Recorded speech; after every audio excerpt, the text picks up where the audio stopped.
brilho sobre a cinza da vasta herdade, onde o ferro da espada agora repousa, os montes contemplam. Imagine-se o cenário. Estamos perante uma das mulheres mais poderosas da Península Ibérica no século X. Uma figura com uma fortuna incalculável. Exato. Dinheiro, vastos territórios e uma influência política, avassaladora. E o nome dela, que está devidamente registado nas nossas fontes históricas, é Mumadona Dias. Certo? E convém lembrar que ela partilha todo este império feudal com o marido. O famoso Hermenegildo. Exatamente, o Hermenegildo. Pronto, até aqui tudo normal. Mas depois olhamos para os documentos da época para tentar identificar o herdeiro universal de todo este poder, o filho biológico de ambos. E o nome que surge é Gonçalo Mendes. Pois, que não tem absolutamente nada a ver. Nada. Nenhum Dias. Nenhum Hermenegildo. É Gonçalo Mendes. E hoje, nesta nossa análise aprofundada, vamos desconstruir exatamente este enigma que retiramos das fontes. Porque, quer dizer, este simples nome destrói por completo tudo o que a nossa sociedade moderna assume sobre o conceito de família. E de hereditariedade, claro. É um verdadeiro choque frontal com as nossas expectativas atuais. Sem dúvida. O objetivo desta exploração não é apenas resolver um quebra-cabeça genealógico curioso. É muito mais do que isso. Queremos ir mais fundo, não é? Sem mais. É utilizar este caso específico da família de Mumadona para tentar perceber a própria mecânica da sociedade medieval. As fontes obrigam-nos a aceitar que as regras de nomenclatura não eram, de todo, aquilo que hoje consideramos ser o padrão normal. Pois, porque o nosso instinto básico hoje em dia, quando olhamos para uma árvore genealógica, é procurar uma precisão quase matemática. Aquela lógica de causa e efeito direta. Exato. Nós vemos o nosso cartão de cidadão, lemos o nosso apelido e assumimos logo que aquela palavra é tipo uma linha reta. Uma ponte de aço que nos liga diretamente aos nossos pais e deles aos nossos avós. Claro, é assim que o nosso sistema funciona hoje. Se formos fazer uma analogia, imagina uma família atual a ir apanhar um voo. Chegam à alfândega e entregam 3 passaportes. O da mãe diz Dias, o do pai diz Hermenegildo e o do filho diz Mendes. Ui, o segurança do aeroporto ativava logo o protocolo de rapto. Imediatamente.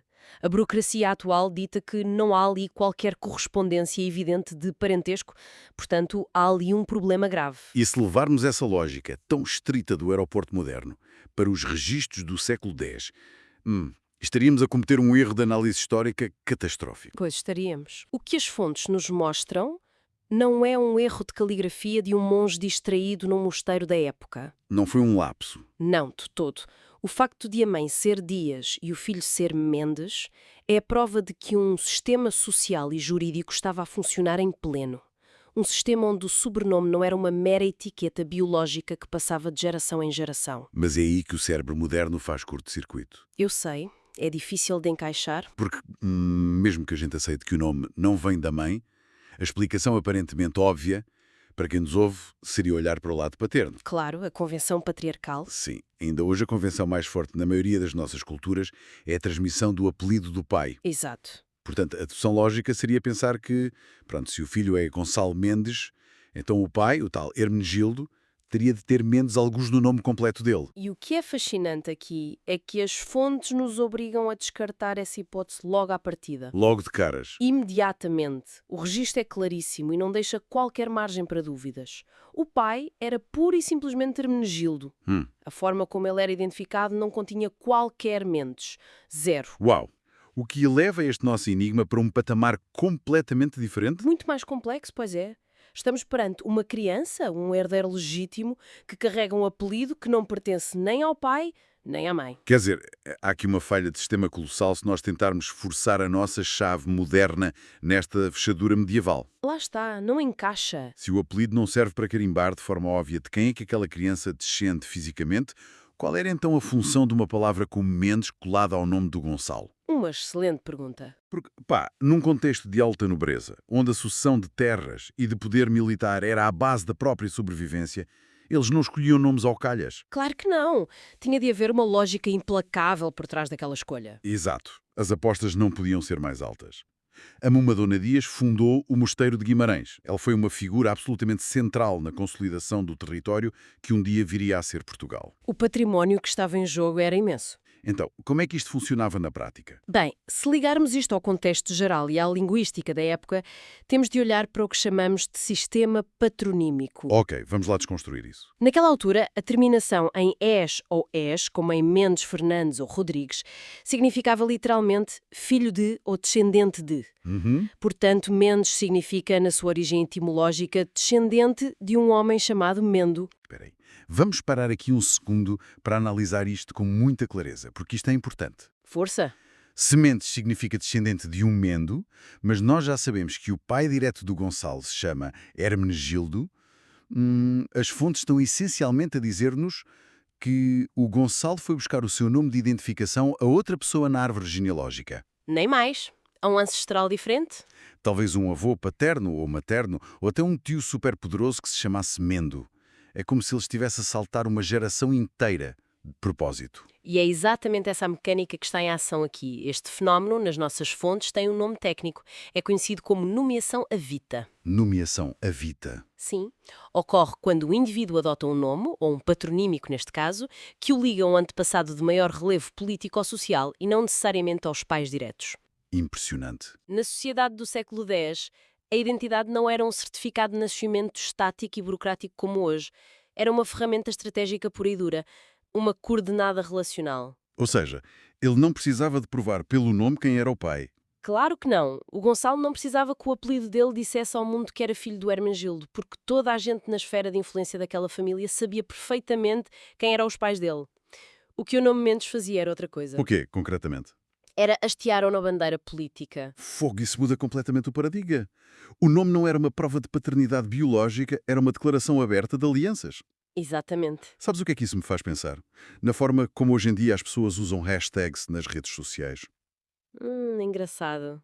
Como assim? Ou seja, uma pessoa não usa uma hashtag no seu perfil para descrever características físicas óbvias. Usa para se inserir numa rede maior, não é? Para se ligar a uma tendência, a uma tribo ou a uma organização que lhe dá visibilidade ou vantagem naquele exato momento. Estou a ver. É uma ótima analogia, de facto. O Gonçalo, ao chamar-se Mendes, no fundo estava a vestir a camisola da equipa daquela família que detinha o poder ancestral que ele queria reclamar para si. Essa comparação capta muito bem a essência da fluidez desta nomenclatura.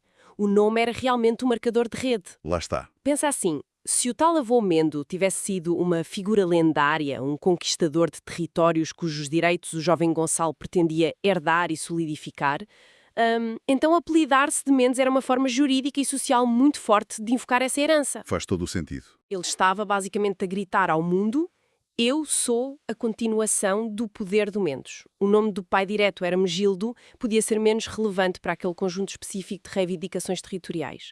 Mas olha que isso levanta uma questão prática muito, muito fascinante sobre a logística da vida na Idade Média. Diz lá.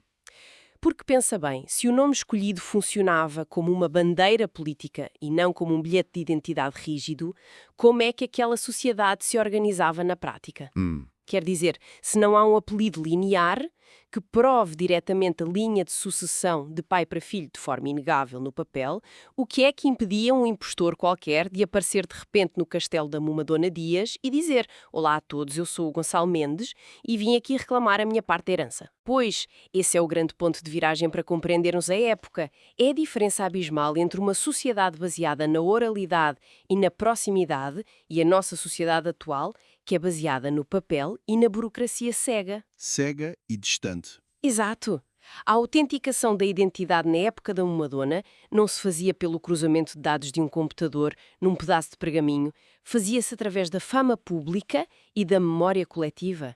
Fama pública. Sim, a comunidade, os vassalos, a nobreza local e, com um peso gigante, o clero, funcionavam como o verdadeiro e incontestável registro civil. Ou seja, a identidade era validada socialmente? De uma forma quase comunitária? Totalmente. O verdadeiro cartão de cidadão do Gonçalo Mendes era o simples facto de centenas de pessoas influentes o terem visto crescer nas terras da mãe, terem estado presentes nos batismos, nos casamentos, nas festas de aliança. Sim, eles viviam o dia-a-dia uns com os outros. No mundo onde havia muito menos mobilidade geográfica do que temos hoje, a malta sabia perfeitamente quem era quem só pela vivência diária. O nome podia ser fluido, podia ser uma hashtag política, mas a realidade física de quem ele era filho era irrefutável aos olhos dos vizinhos. Nem mais. E juntando a essa vertente social, havia uma vertente legal muito rigorosa. Quando chegava à altura de transacionar terras ou fazer doações importantes, como as inúmeras que a Mumadona fez, os documentos não se apoiavam apenas nos nomes. Precisavam de mais garantias. Muitas mais. Os redatores dependiam de longas listas de testemunhas, os chamados confirmantes. A presença física e o juramento solene destas pessoas perante a autoridade era o que validava realmente o documento. Portanto, a assinatura não chegava. Não, de tudo. O Gonçalo podia perfeitamente assinar com momentos, mas aquela escritura era testemunhada por bispos, abades e nobres. Gente de peso. Muito peso. E eles confirmavam tudo sob pena de sofrerem sanções divinas e terrenas pesadíssimas. Juravam que aquele indivíduo que ali assinava como Gonçalo Mendes era, sem sombra de dúvida, o filho legítimo e direto da Mumadona e do Hermenegildo. É um contraste brutal com a forma como processamos dados hoje em dia, não é? Completamente diferente. Nós, no século XXI, colocamos uma fé cega num código de barras, num número de identificação fiscal, gerado aleatoriamente, muitas vezes sem qualquer tipo de validação da nossa comunidade local. É verdade. E achamos que o nosso sistema é que é perfeito. Pois. E eles, por outro lado, tinham nomes que aos nossos olhos parecem caóticos e super desorganizados, mas possuíam uma rede de validação local tão apertada e tão humana que uma fraude de identidade se tornava, exponencialmente mais difícil do que possamos imaginar à partida. E esse é precisamente o perigo de lermos a história a usar apenas as nossas próprias lentes culturais. É um erro comum. É. Quando nós olhamos para a falta de continuidade no sobrenome Dias, ou quando vemos a ausência do nome do pai e assumimos que havia desorganização documental nos arquivos, estamos a cometer um grave erro de arrogância cronológica. Arrogância cronológica, gosto desse termo. Porque o sistema deles era, na verdade, extremamente sofisticado. Estava perfeitamente adaptado às necessidades reais de consolidação de poder e de gestão de património de uma era feudal muito fragmentada. E funcionava para eles. Funcionava lindamente.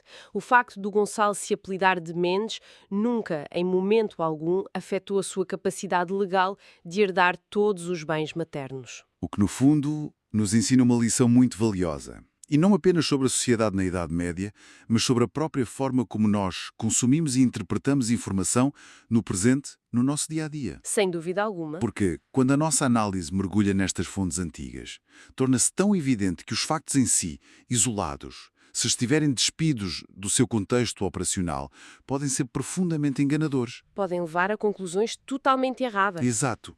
Imagina, se alguém lesse apenas uma lista de nomes crua. A conclusão superficial seria que a Mumadona e o Hermenegildo não tinham tido filhos herdeiros diretos, porque nenhum partilhava o apelido. O que podia distorcer por completo toda a narrativa histórica da fundação do Condado Portucalense. A aplicação de tudo isto ao nosso cotidiano, para quem nos acompanha, é tão direta. Nós vivemos mergulhados de uma era de informação super instantânea, onde recebemos dados fragmentados constantemente no telemóvel, nas notícias. A toda a hora, pois? E este caso de Gonçalo Mendes funciona como um lembrete rigoroso. Quando nós tropeçamos num dado que parece não encaixar na nossa lógica, quer seja num relatório económico, numa manchete controversa ou num simples documento antigo, o nosso primeiro passo instintivo não deve ser forçar esse dado a caber à força da nossa visão do mundo. Nem assumir que a informação está simplesmente errada. É a velha máxima, pá. O mapa não é o território. Nem mais. As nossas caixinhas burocráticas e mentais, que são tão perfeitas e que usamos para categorizar a realidade moderna, muitas vezes bloqueiam a nossa visão sobre como o sistema realmente opera nos bastidores. É isso mesmo. Se a peça não encaixa, se calhar nós não estamos a montar mal o puzzle. Se calhar estamos apenas a tentar usar o manual de instruções do jogo errado. E a procura implacável por esse contexto é mesmo a nossa única salvaguarda verdadeira contra a desinformação. É a única defesa. Quando nós compreendemos, finalmente, que o nome numa carta medieval servia a propósitos de alta política e de aliança, em vez de servir apenas para catalogação biológica, nós transformamos o que parecia ser uma confusão genealógica num conhecimento estrutural profundo sobre o passado humano. Pronto, e para consolidar tudo o que extraímos das fontes de hoje, de forma clara, a época da Mumadona Dias e do Hermenegildo revela um paradigma de identidade que é fundamentalmente diferente do nosso. Completamente distinto. A exclusão daquela lógica paternal linear e a adoção de um nome como Gonçalo Mendes por parte do filho não eram anomalias, não eram erros monásticos. Não, era uma aplicação rigorosa de um sistema patronímico e de nomeação à la vita. Exato, onde os nomes funcionavam com coordenadas políticas, saltando gerações de propósito para invocar ancestrais muito mais relevantes, enquanto a prova efetiva de parentesco, aquela que realmente importava, era sustentada pela inquebrável memória coletiva e pelas redes de testemunhas. Essa síntese demonstra bem a densidade e a riqueza das estruturas sociais que fomos desvendando aqui hoje. A ausência de um apelido partilhado não era um obstáculo, era uma ferramenta brilhante da nobreza para maximizar a sua influência. E isso conduz-nos ao nosso pensamento provocador final para hoje. Vamos a isso. Ao longo desta nossa exploração das fontes, dissecámos a mecânica de como a identidade era validada pela comunidade e como os nomes serviam a política muito mais do que serviam a biologia. Mas há um pormenor prático e bastante frio que fica a pairar no ar depois de tudo isto. Sim. Pensemos nisto. Num mundo feudal implacável, onde a taxa de mortalidade era altíssima, onde doenças súbitas dizimavam populações inteiras num ápice e os conflitos armados eram uma constante no dia-a-dia, a tal fama pública e as testemunhas oculares, das quais tudo dependia, podiam desaparecer num piscar de olhos. Pois podiam, mas estava uma epidemia. A memória comunitária é super frágil quando a própria comunidade pode ser fisicamente extinta. Então, num cenário hipotético em que as testemunhas cruciais morressem antes de uma disputa legal complexa pelas terras da Muma Dona Dias, como é que, na ausência de uma prova documental tão simples e linear como um apelido partilhado, o sistema jurídico medieval conseguia garantir que o património não caía nas mãos erradas ou era brutalmente confiscado pela coroa? Fica o desafio para quem nos ouve pensar um pouco sobre como o direito rudimentar da época lidava com o desaparecimento trágico da sua principal prova de identidade.